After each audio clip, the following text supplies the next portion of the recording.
Nithyanandaya, just doing a live video on my experience of so far of this Jeenmabhumi, why Hinduism is a lifestyle of celebration, and that celebration is the constant moksha or liberation from karma or karmic patterns, or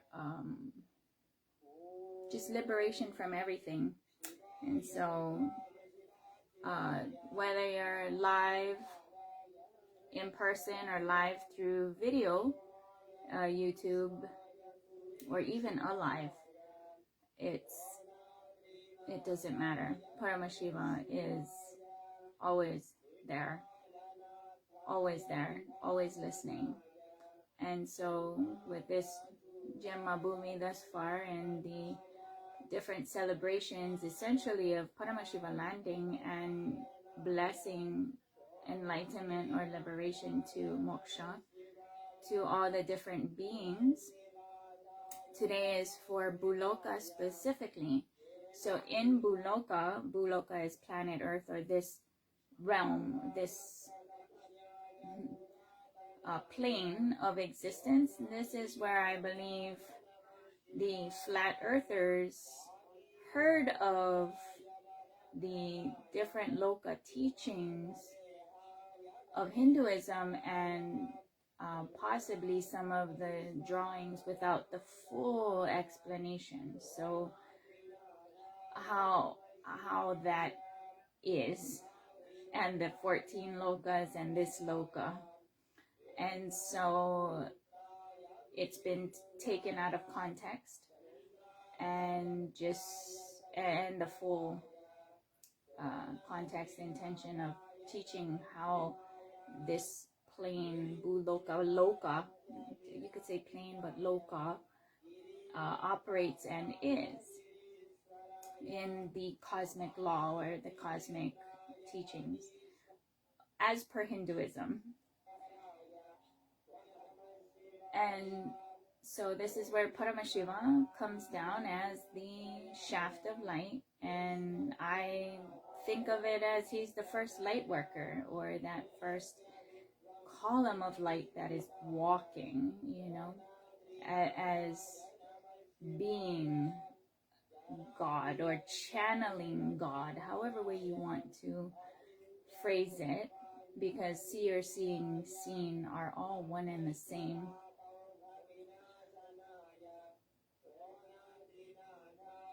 But again, it depends on that person's context and intention, and thus life manifests differently, especially for power manifestors. So with the different beings, it always comes down to seeking, right? The seeker, to the point where seeking is tiring, right? Always seeking, always looking at stuff and whatever. And then some of them, like me, OCD, right? Map everything. But that's just like, I'm at this point right now. That's just like trying to map all the cockroaches in my house. Or even the termites, right? The termites that hold hands to hold together a house in Hawaii.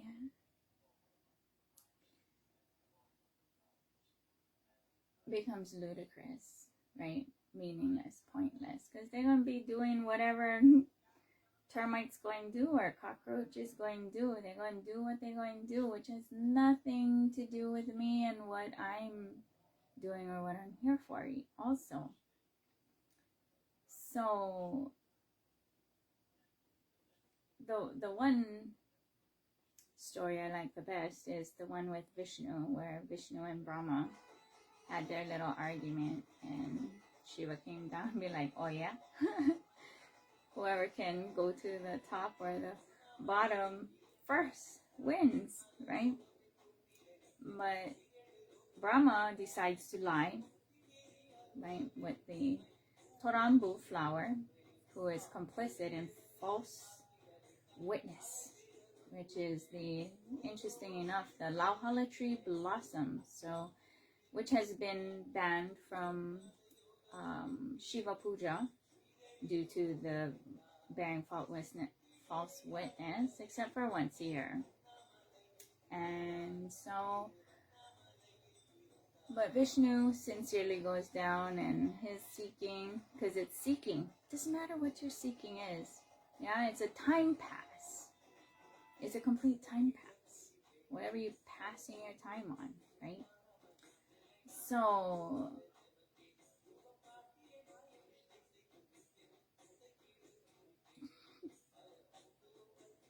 and it's funny, because if I was Vishnu, right, I would go straight to Guru's feet. He sincerely went down the column of light. I would have been like, I just gonna sit at Guru's feet, because that's where the bottom or the feet of Shiva is and always is. Even Shiva continuously meditates upon Guru. He even says so himself. And so, fundamentally, it comes down to that, right? Bhakti or devotion. Spend the time with Guru at Guru's feet in pure questioning. And then that, there's no better way to spend that time pass than with Swamiji. However way, we are all blessed with our unique journey, and he's definitely with all of us, or me. I like to think I'm the favorite, but everybody does, right? And that's what it is. He's there, always there. Got a question? Boom. You need something? Boom. Right? Like, literally. Up, down, inside out, backwards, twisted, whatever, boom, he's there, right? With the answers here, right? Downloads here, right? Tatastu, right? What do you want? Boom, Tatastu, Kalpataru. So that's why attend everything you can. Everything. It doesn't matter what it is within our Sangha that you're going to attend, whether it's any workshops that we have, any retreats, any seminars, even this simple Bhagavad Gita readings, whatever. Just show up, because it's there, something there for whatever you're asking, or whatever. It's there. And the clarity gets there. And in that continuous forging, right? Like pounding the sword. Yeah, the forging process is a very enjoyable one with Swamiji. Very much enjoyable. Now I know I'm extremely liberated being. Extremely liberated being. And that's where it gets challenging to create content that is what it is, right? And the thing is the content I create is for the Kundalini babies, or those who I initiate third eye Kundalini. I do point to Swamiji if you're interested in further power manifestation, right? There's that first one power, yeah, it's a birthright. But when it comes down to learning more, that's raising, right? Just like parents, right? Raising, teaching, and that commitment. And with that commitment, the relationship of that commitment, the commitment does its job. on the being to flower, mature, and grow. And so I grasp, because of how society and the matrix,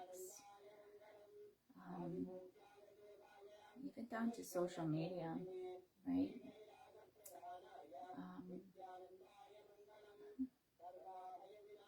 Has a lot of distractions that one can get carried away with on some detour. And I'm very fortunate that I am extremely fortunate that I'm not able to be veered off course or enticed or anything, because nothing matters, right? Literally nothing matters. Only integrity with Guru and that realignment, recommitment. And every day is renewing that determination or that commitment, or renewing. And it's not even renewing, it's just extremely blissful experience. Because pain and suffering doesn't exist. Once you grasp that, right, it becomes simple to just simply drop things and start anew. Yep. So that's what this is. And when you're, because it's everyday commitment, right? It's a commitment not to Swamiji. It ain't to him, it's to yourself. It really is. So in that commitment, when you're sitting, right? Sitting with him, especially when there's life darshans like this. And we're talking about power manifestation, right? I'm talking about telepathy, right? Very different than vast majority of people's context and intention and understanding or experience. So sitting, it literally really is telepathy. Like, telepathy is not like talking like this. It's like that. It happens that quick. And sometimes it's like that, right? Explosive.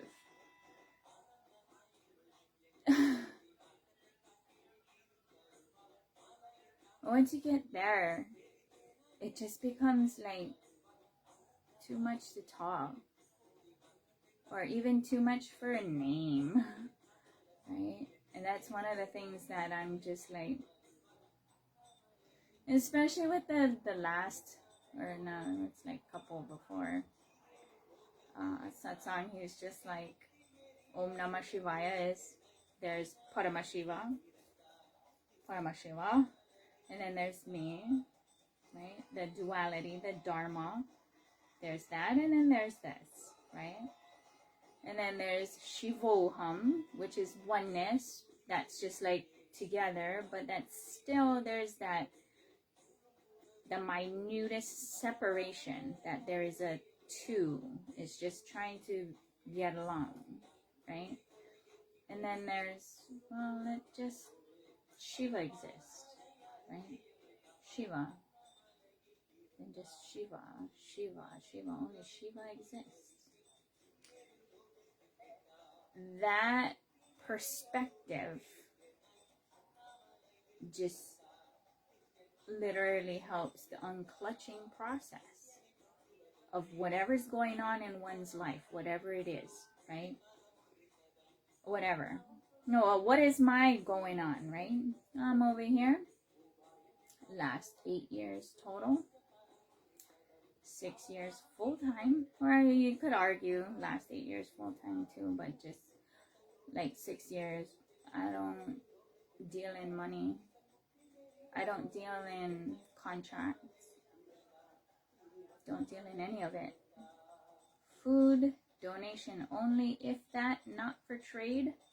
So it's just an understanding that this is what I'm doing. And part of the job of it is sorting out this legal Bermuda Triangle called Hawaii, and Hawaii's not America, right? And then, like I was mentioning earlier, get all these different termites in the house, right? Or roaches. And that's going to there to really get to the understanding of the point I'm trying to make. You could say cats, like a house full of cats, right? You can't herd cats. They're on their own. They're on their own flow or whatever. But it's more like a zoo, right? Without cages. Without bars, without separation, whatever. Just personalities and all over the place, right? So I'm over here looking at that, and people go and do whatever they do, right? With their lack of integrity, dishonor, and straight up slumlord kind actions, right? And then when you kind of go up one more further at different nations, you're like, slumlord over there, slumlord over there, you know, what do you do, right?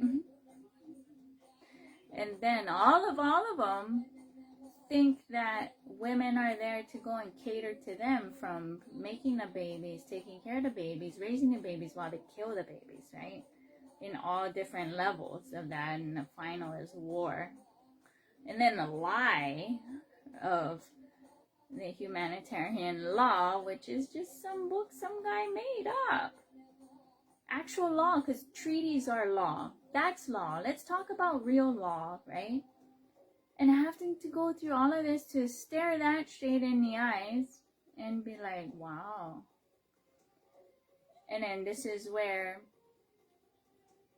celebrations like this for that liberation, all of us are seeking that infinite, non-ending, whatever, and you get to the point of where you're like depressed, right? That's all that it is, because it's never ending. And it's not just one, it's like never ending, right? So of course the depression is gonna come, because you're just like, what a waste of my time, right? And time is life. It's not money. It's not money. They push a button for money to get printed. So let's get real, right?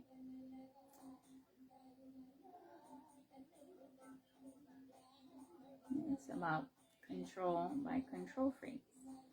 But the thing is with third eye and Kundalini, you can't control those who are power manifestors, because you don't care. I'm one example. Oh yeah? Have it. Bye. Right? No, it ain't gonna work out. It's not gonna work. Right?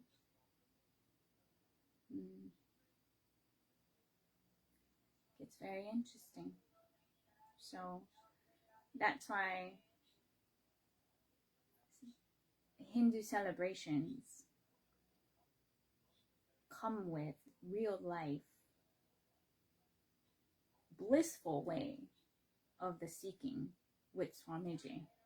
I can't say for other Hindu organizations or gurus, right?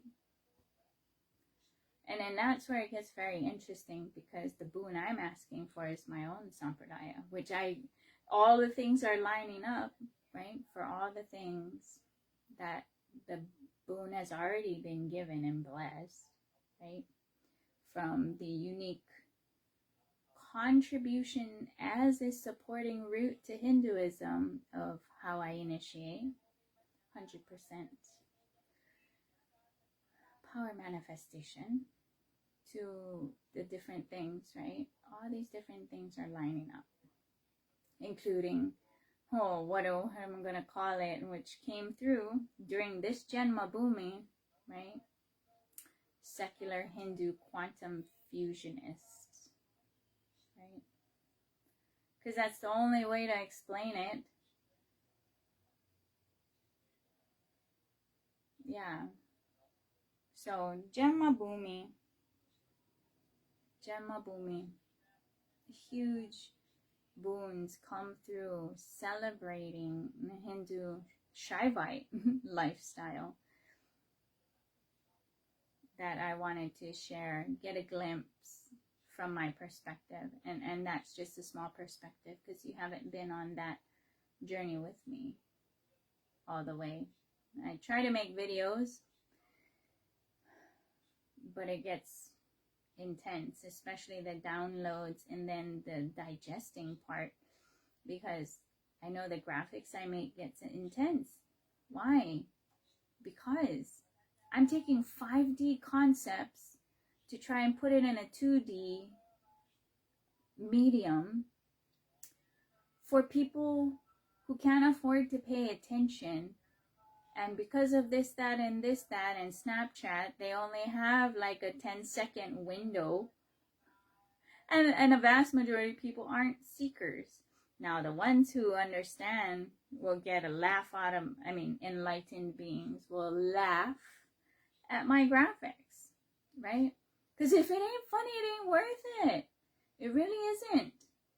Especially how serious it is. And then all of these spiritual people who have a stick up their butt.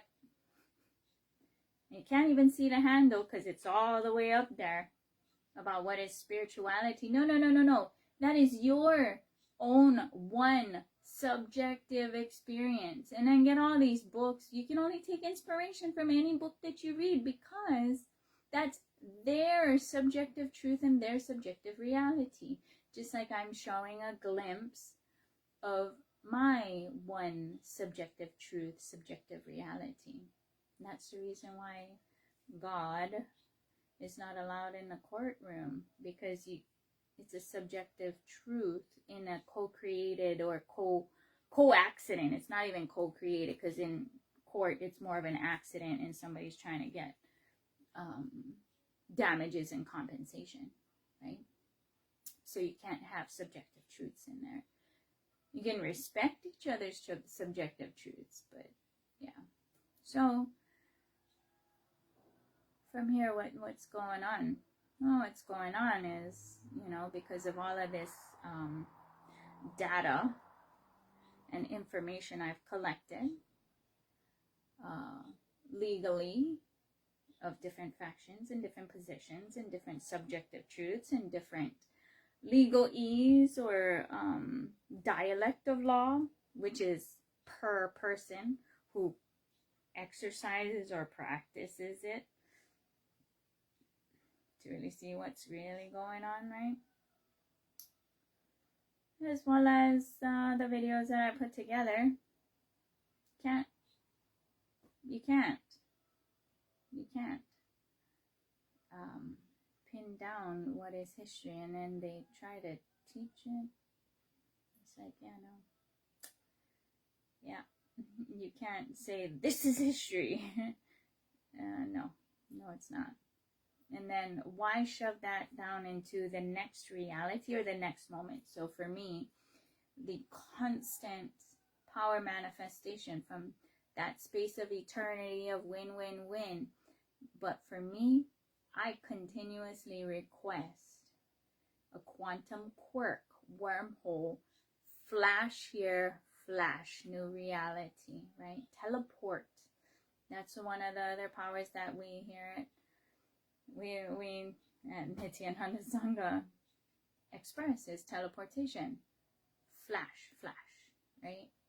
And that's just this way. But who's to say that the future me isn't gonna be like here? Yeah, we should like shorten that gap.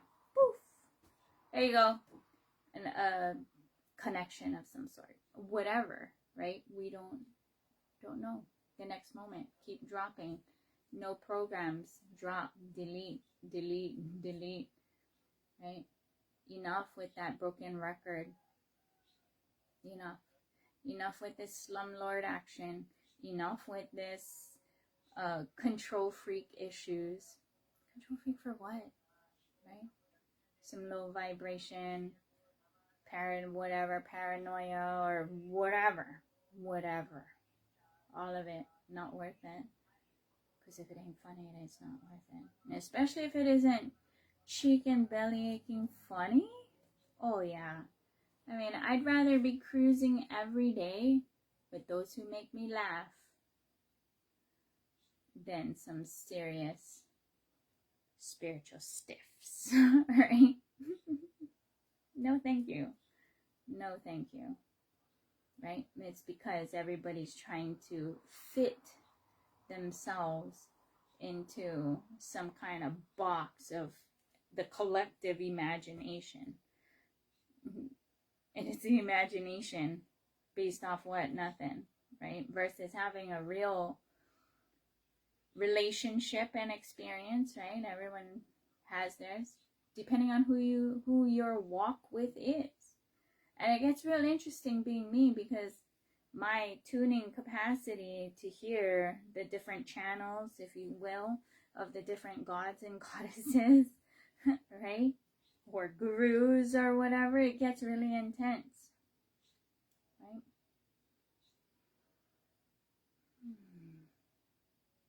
One of the other things too is because of my capacity to tune in and listen and hear and this and that and get whatever.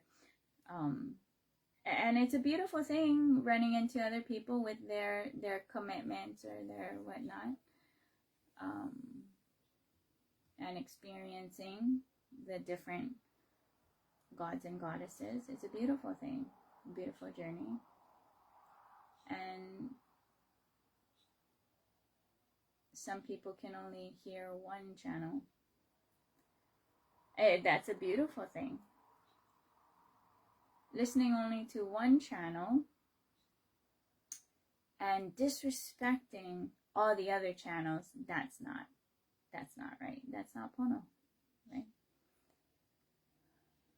You can only share your channel, like I'm sharing my channel with you, right? That I choose Shiva, Belonath.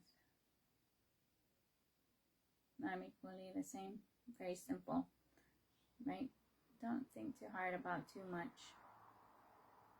Don't want nothing for nothing. Yeah. Right. But anyway, wanted to share a glimpse from my perspective of what is Hindu celebrations about, or lifestyle, because it's a lifestyle of celebration which is revolved around seeking, clearing karma, healing. Well, for Nithyanandaya Sangha, it's basically completions and unclutching meditation. That two combined really unfolds all the different powers that one needs to fulfill why they took the body or why they landed on planet Earth. And so with that commitment to authentic integrity, because I really don't care. I only care. I'm going to take that back. I'm going to rephrase it. I only care about my relationship with Paramashiva. Nothing else matters for me, whether people's opinions or whatever, because that's their subjective truth based on their lens, right? If you grew up abused, right, talked down to, place limitations, and that's all over the place. There's the home, and then there's school, if you went to school, right? All of those abuses to fit in and not get picked on or whatever, or whatever vested interest that makes individuals shut off, close their ears to their connection.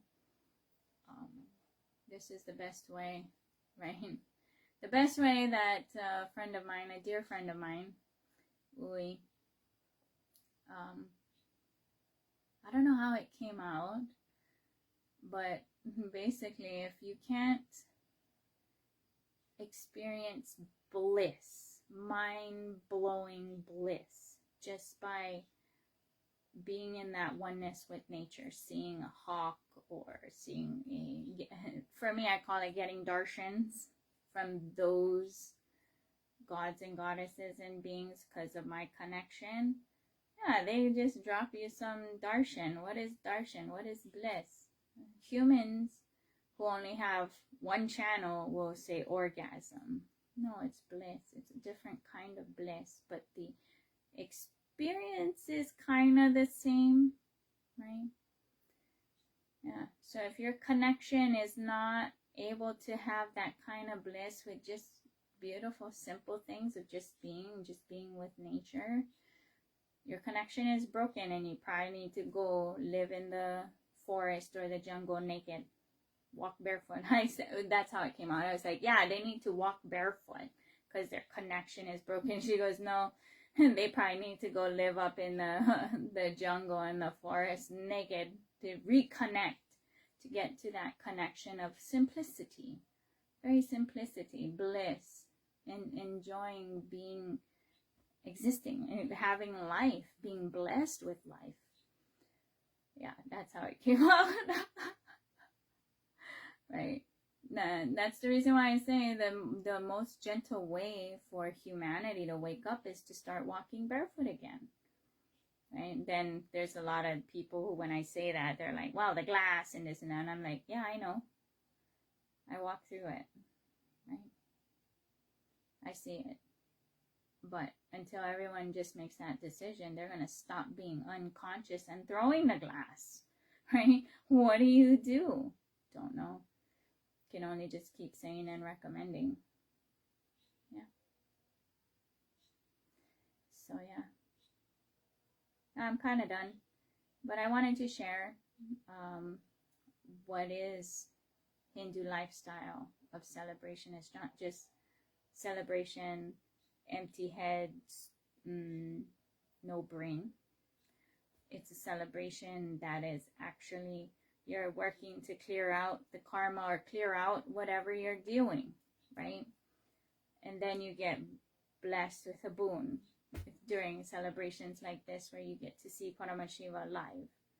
Whether it's, he's off now, but with the darshans of those celebrations, right? That's been going on unbroken for thousands of years. It's very beautiful. So, anyway, hope you have a good day. Aloha. Nithyanandaya.